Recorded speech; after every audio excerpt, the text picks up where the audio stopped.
से हम लोग अक्सर ये सुना करते थे कि बीजेपी चुनावों में गड़बड़ करती है। अक्सर आरोप लगते थे कि बीजेपी चुनाव गड़बड़ करके जीतती है, बीजेपी चुनाव वोटों की चोरी करती है, ईवीएम में हेराफेरी करती है, वोटर लिस्ट में से नाम कटवा देती है, फर्जी नाम जुड़वा देती है। हम सुना करते थे कि फर्जी वोट पड़वाती है। ऐसे सुनते थे लेकिन कभी सबूत नहीं मिला। गीता में एक श्लोक लिखा है, यदा यदा ही धर्मस्य ग्लानिर्भवति भारत। जब जब इस पृथ्वी के ऊपर बहुत ज्यादा पाप हो जाता है तो फिर ऊपर वाले को पृथ्वी के ऊपर आना पड़ता है। तो ऊपर वाले को पृथ्वी पे आना पड़ता है का मतलब ये नहीं कि भगवान को आना पड़ता है। भगवान अपने तरीके से ऊपर आसमान में बैठ के झाड़ू चलाता है। ये जो चंडीगढ़ का चुनाव है ये दिखाता है कि इनका पाप का घड़ा कैसे भर गया था। जब पाप का घड़ा भर जाता है बहुत ज्यादा तो फिर प्रकृति अपनी झाड़ू चलाती है, भगवान अपनी झाड़ू चलाता है, चीजों को ठीक करता है। चंडीगढ़ का चुनाव कहने को तो छोटा सा चुनाव था, 10 बाई 10 किलोमीटर का एक छोटा सा शहर है। मेयर का चुनाव था, लेकिन दुनिया की सबसे बड़ी पार्टी चंडीगढ़ के चुनाव में वोटों की चोरी करते हुए हाथों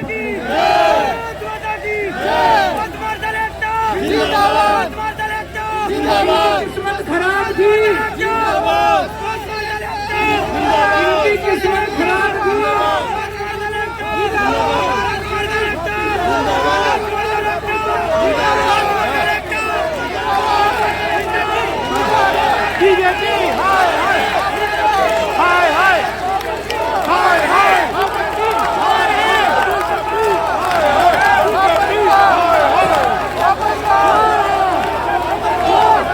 एक नारा लगाएंगे, गली गली में शोर है, भाजपा वोट चोर है। गली गली में शोर है, भाजपा वोट चोर है। गली गली में शोर है, भाजपा वोट चोर है। मेयर का चुनाव होना था, जैसे दिल्ली में मेयर का चुनाव होता है, चंडीगढ़ में जो चुने हुए काउंसलर हैं वो काउंसलर वोट डालते हैं और अपने मेयर को चुनते हैं। चंडीगढ़ में 36 मेयर है, 36 काउंसलर हैं। 36 में से 16 काउंसलर बीजेपी के, 20 काउंसलर इंडिया गठबंधन के। तो जाहिर तौर पर इंडिया गठबंधन का मेयर डिप्टी मेयर बनना था, इसमें कोई बहुत बड़ी बात थोड़ी थी। लेकिन इन्होंने बदमाशी क्या करी, जो चुनाव अधिकारी है, चुनाव करने वाला प्रिसाइडिंग ऑफिसर है, वो इन्होंने बीजेपी के कार्यकर्ता को बना दिया। अब बीजेपी का कार्यकर्ता वहां बदमाशी नहीं करेगा तो और क्या करेगा। उस बीजेपी के कार्यकर्ता ने वोट तो डलवाई, लेकिन जब काउंटिंग करने बैठा तो ये प्रैक्टिस है कि भाई सारी पार्टियों के जो एजेंट है वो सामने आके बैठते हैं और हर वोट देखा जाता है। उसने एक भी काउंटिंग एजेंट को अपने सामने नहीं बैठने दिया, सबको भगा दिया, सबको भगा दिया और उसने खुद ही काउंटिंग करते टाइम उसने इंडिया गठबंधन के 8 वोट उसमें गलत सलत निशान लगा के उनको इनवैलिड कर दिया। तो हमारे 20 वोट थे, 20 में से 8 इनवैलिड कर दिए, 12 वोट पड़े हमारे और उनके के अंदर 16 वोट पड़े, सारे हमारे इनवैलिड हो गए। जैसे केवल हमारे वालों को ही वोट पे निशान लगाने नहीं आते, उनके वालों को आता है। अंदर से एक कर्मचारी ने हमें बताया है कि उनके भी 16 वोट नहीं पड़े थे, उनके 13 ही वोट पड़े थे। अब किसी को नहीं पता कितने वोट पड़े, किसी को नहीं पता किसके कितने वोट पड़े, काउंटिंग एजेंट तो था ही नहीं।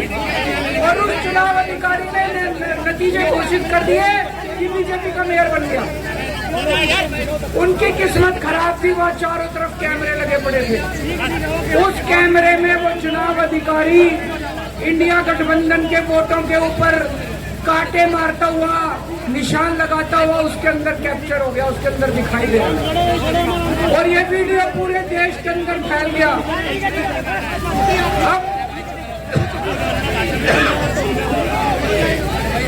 दोस्तों, चंडीगढ़ का मेयर हमारा बनता है कि उनका बनता है, ये जरूरी नहीं है, कोई जरूरी नहीं है। हम यहाँ पे कोई सत्ता के लिए नहीं आए। हमारा पहले चुनाव आते जाते रहते हैं, चुनाव होते रहते हैं, पार्टियां आती जाती रहती हैं, नेता आते जाते रहते हैं। नेता आज ये, कल ये, आज ये पार्टी, कल ये पार्टी, आज इसका मेयर, कल इसका मेयर। देश के साथ खिलवाड़ नहीं होना चाहिए, हमारे जनतंत्र के साथ खिलवाड़ नहीं होना। इन्होंने जो चुनाव के साथ खिलवाड़ करना शुरू किया है, इन्होंने जो जनतंत्र के साथ खिलवाड़ कैमरे के अंदर पकड़े गए, अगर ये चंडीगढ़ जैसे छोटे से चुनाव में इतनी बड़ी गड़बड़ कर सकते हैं तो जाहिर है लोकसभा के और विधानसभा के चुनाव में तो पता नहीं कितनी बड़ी गड़बड़ करते हैं कि नहीं है। पूरे देश के सामने आ गया किस तरह से गड़बड़ करते हैं। इनके लिए देश जरूरी नहीं है, इनके लिए जनतंत्र जरूरी नहीं है, केवल और केवल सत्ता के लिए ये किसी भी हद तक जा सकते हैं। सत्ता के लिए देश को भी देख सकते हैं, सत्ता के लिए देश को भी दांव पे लगा सकते हैं। दोस्तों, हम ये कभी नहीं होने देंगे। अपने देश के साथ खिलवाड़ किसी हालत में नहीं होने देंगे, अपने जनतंत्र के साथ खिलवाड़ किसी हालत में नहीं होने देंगे। आज पूरे दिल्ली से, हरियाणा से, पंजाब से इतनी जनता आ रही थी यहाँ पे प्रदर्शन करने के लिए, सबको रोक दिया है ना और पूरी दिल्ली को छावनी बना रखा है। क्यों भाई, क्यों भाई? आप जनता को कैसे आने से रोक सकते हो?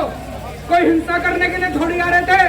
हमारी आंदोलन से निकली हुई पार्टी है, बड़े बड़े आंदोलन किए। आपको क्या लगता है जनता को ऐसे रोक दोगे तो जनता की आवाज बंद हो जाएगी?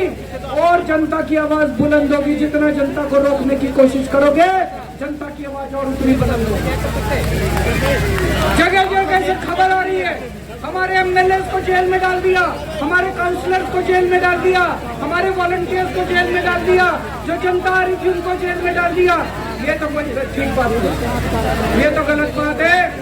तो दोस्तों, हम इसकी कड़ी निंदा करते हैं। और आज इस मंच से मैं देश के लोगों को आगाह करना चाहता हूँ कि जो आप वोट डाल के आते हो, आप तो सोचते हो मैंने इसको वोट डाला, लेकिन उसके बाद आपके वोट का क्या होता है कुछ नहीं पता।